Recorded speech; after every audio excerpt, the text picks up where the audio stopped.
Génération FM 93.4. Bonjour auditrices et auditeurs, merci de nous choisir pour vous informer. Le premier bulletin de l'information de ce lundi présenté par votre serviteur Amadi Khalilou Diémé, que nous démarrons par cette information. Le président de la République Macky Sall quitte Dakar ce dimanche 17 juin pour Moscou, où il va assister aux 3 matchs de groupe de l'équipe nationale du Sénégal à la Coupe du Monde.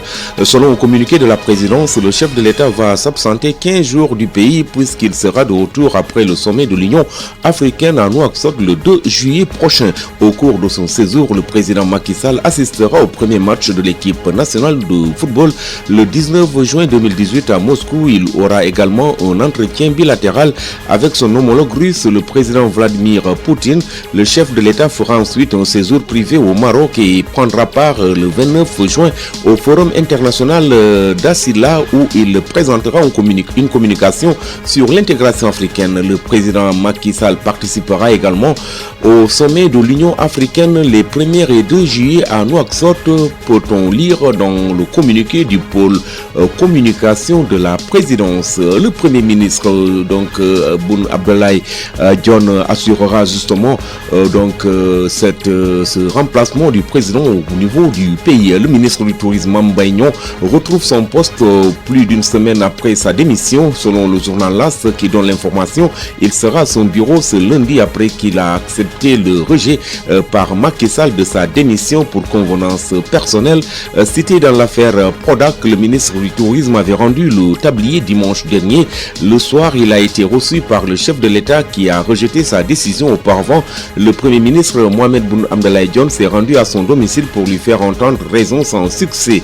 À la suite de l'entretien de Macky Sall, Mame Mbaye Niang avait posé comme condition pour son retour dans le gouvernement son audition par les corps de contrôle de l'État, notamment l'OFNAC, la Cour des comptes ou l'IGE, histoire de laver son honneur. Tous les corps de contrôle, sauf l'inspection générale des finances, dont le ministre du Tourisme conteste le rapport sur la gestion du Prodac. À l'époque des faits présumés, Mame Mbaye Niang dirigeait le ministère de la Jeunesse qui assurait la tutelle du programme.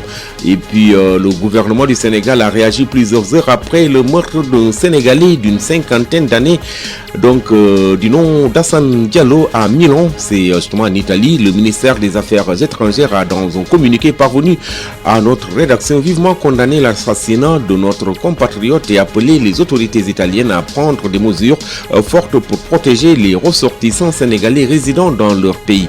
Le département dirigé par Sidiki Kaba a également annoncé que le meurtrier d'Hassane Diallo, le gouvernement condamne vigoureusement cet acte malgré l'arrestation du présumé meurtrier et demande aux autorités italiennes de prendre toutes les mesures nécessaires pour la protection des Sénégalais sur son territoire. Le gouvernement exprime sa compassion à l'endroit de la famille éplorée, présente ses profondes condoléances et demande qu'une enquête impartiale soit ouverte pour déterminer les causes et circonstances de la mort de notre compatriote. Pour te lire dans le communiqué du ministère qui par la même occasion annonce qu'il va s'organiser avec la famille de la victime pour le rapatriement de la dépouille dans les prochains jours. Le système d'attribution des chambres à l'université Cheikh Anta Diop de Dakar ne serait pas démocratique. Basé par des critères objectifs d'excellence. Pour disposer d'une chambre, il faut mettre la main à la poche, selon des sources du journal Les Échos. Ces dernières affirment qu'un réseau de truands rusés établi dans le campus universitaire propose des chambres à 300 000 francs CFA l'unité et le lit à 50 000 francs. Les étudiants se constituent en groupe de 6 pour s'offrir une chambre, chacun donnant le prix d'un lit pour avoir la possibilité de loger avec justement 5 de ses camarades dans la même pièce. Le journal renseigne que d'anciens étudiants seraient au cœur de cette mafia et que leur cadet exige aujourd'hui une enquête. Retour au niveau local, le centre d'accueil Koulimaro a été choisi cette année par l'organisation catholique Relief Services CRS pour sa journée de solidarité. Une journée mise à profit pour soutenir l'action des organisations de femmes qui travaillent exclusivement pour donner la dignité à la femme. Le centre, selon Awa Goudiaby, travailleuse sociale à la structure, traverse quelques difficultés et l'action communautaire du CRS est très positive. Nous l'écoutons avec Génération FM. En fait, nous saluons cette initiative parce que ça nous fait chaud au cœur de voir qu'il y a des gens qui se préoccupent du centre Koulimaro. En fait, c'est une initiative que nous saluons et que nous remercions. Voilà. Cette initiative est venue pour un peu participer à résoudre beaucoup de difficultés que vous rencontrez. Parlez-nous de ces difficultés et du centre également. Oui, en fait, d'abord j'ai présenté le centre Koulimaro qui est un centre d'accueil pour femmes et filles victimes de violences, créé en 2015 par la plateforme des femmes pour la paix en Casamance. En fait, ce centre existait depuis 2015, mais depuis lors, nous avions des problèmes financiers surtout. Et le CRS est là pour un peu appuyer le centre, appuyer le centre et donner un peu de plaisir aux pensionnaires qui sont là, aux pensionnaires qui ont vécu beaucoup de difficultés, surtout beaucoup de difficultés alors qu'elles sont très jeunes même.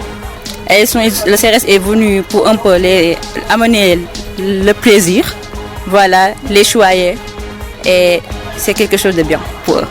La majeure partie des pensionnaires sont des victimes de viol, sont des mineurs tous, de 11 à 17 ans. Et actuellement, pour ce mois-ci, nous n'avions que 4 pensionnaires parce qu'il y a 7 pensionnaires qui sont retournés chez eux et reprendre les cours. Nous avons fait la médiation pour qu'elles puissent retourner chez eux tranquillement et que les auteurs de ces crimes puissent être arrêtés. Ismaël Diatta, qui dirige le CRS dans les 3 régions de la Casamance, parle du concept donc CRS Day et cette journée communautaire. C'est une journée spéciale, a-t-il dit en substance. Nous l'écoutons.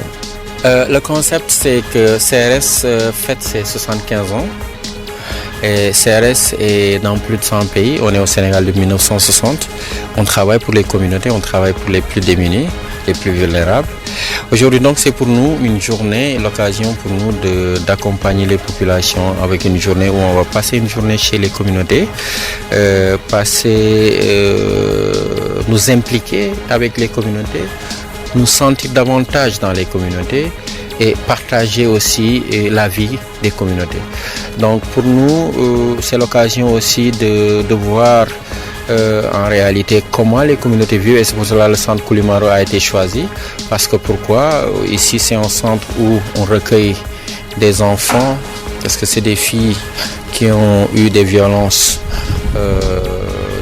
on va dire, certains ont été violés, d'autres sont, voilà, il y a trop de violence. Donc pour nous aujourd'hui, c'est pour nous l'occasion de les amener, de les sortir, pour que ces enfants-là qui sont mamans, pour beaucoup d'entre elles, sentent aussi qu'elles ont une vie à part entière et qu'elles se sentent intégrées dans cette communauté-là.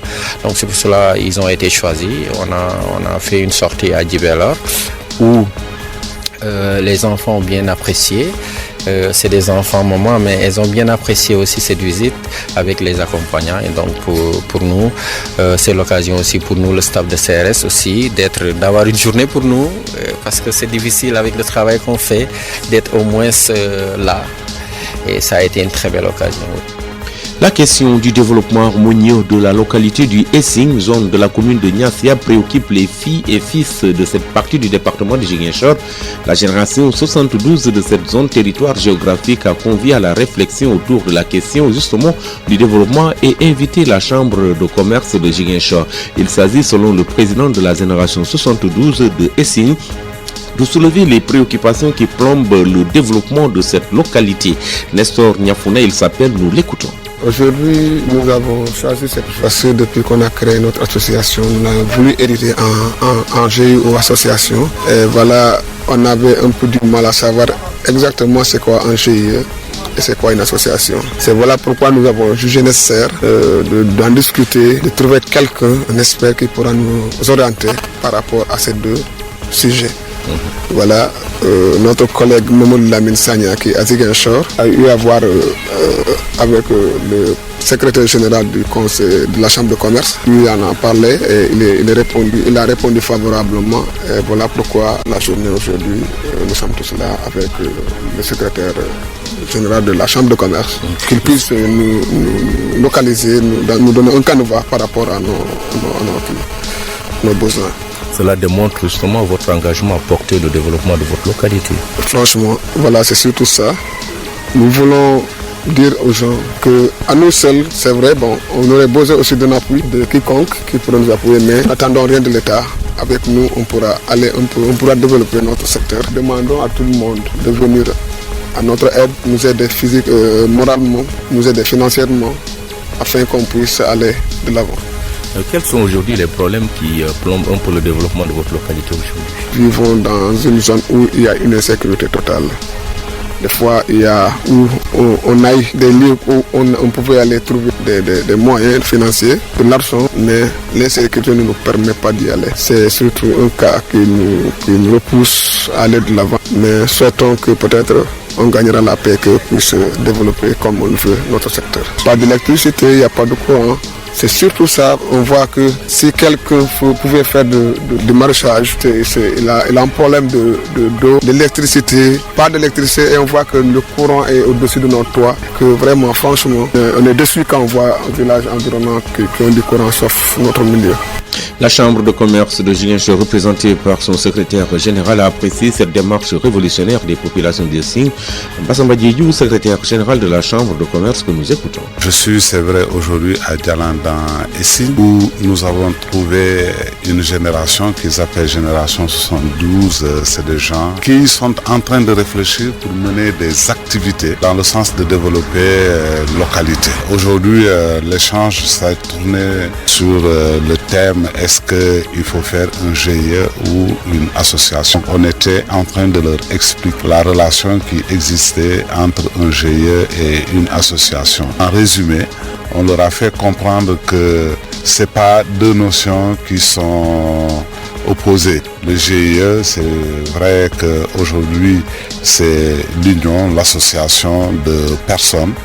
Aujourd'hui même, il existe des GIE individuels. Donc, des gens, des personnes qui s'associent pour mener une activité essentiellement, elle est une activité économique. Là, il y a des intérêts économiques directement. On était en train de leur expliquer donc que cela ne veut pas dire qu'ils ne peuvent pas développer des activités économiques, sauf que les dividendes ne devront pas être partagés entre eux, doivent retourner dans l'association pour impacter d'autres aspects du développement économique. Donc nous pensons qu'ils ont très bien compris. Nous allons la réflexion qui est suscitée nous a permis aujourd'hui de faire une synthèse. Ils vont dans le sens de créer une association de leur génération, mais en interne, comme cette association regroupe des jeunes qui viennent de 7 villages, dans chaque village, les membres vont se retrouver pour choisir une activité économique, créer un GIE. Et l'association aura comme objectif de les accompagner dans l'activité économique qu'ils auront choisi de mener à travers le GIE. Donc, à la limite, nous serons arrivés à un niveau où c'est l'ensemble des GIE qui va créer l'association. Bien entendu, d'autres ne mèneront pas une activité économique parce que soit ils sont fonctionnaires ou ils sont loin de ce village. Après Djouloulou, c'était au tour de Kabrou cette année 2018 d'accueillir l'Assemblée générale annuelle de l'Union diocésaine des associations de femmes catholiques de la région de Ziguinchor. C'est plusieurs centaines de femmes qui sont venues écouter la parole de Dieu durant 3 jours et elles ont eu à débattre sur la thématique de la présente édition relative au rôle de la femme pour la paix et la stabilité. Femme source d'eau vive est donc le thème de cette rencontre annuelle qui consacre la 20e année de cette union. Donc la rencontre a vu la présence des femmes chrétiennes de la région de Kiest et de la Guinée-Bissau. Madame Marie-Angèle Diatta, présidente de la structure, a indiqué que ces prières sont organisées régulièrement pour invoquer la clémence du Seigneur sur le pays. Elle a adressé un message de paix à ses sœurs pour une union d'esprit et de cœur afin que notre pays vive en paix. Les femmes sont le socle de la société, ce sont elles qui assurent la survie de la famille, a-t-elle indiqué. Nous y reviendrons largement dans notre prochaine édition. C'est la fin de cette première édition matinale, le bulletin d'information sur Génération FM. La mise en onde est assurée par Albert Gomis à la présentation. Amadi Khalilou Djemé Binta Traoré a assuré la réalisation. Nous vous donnons rendez-vous à 10h pour la grande édition. D'ici là, passez d'excellents moments en compagnie de Génération FM.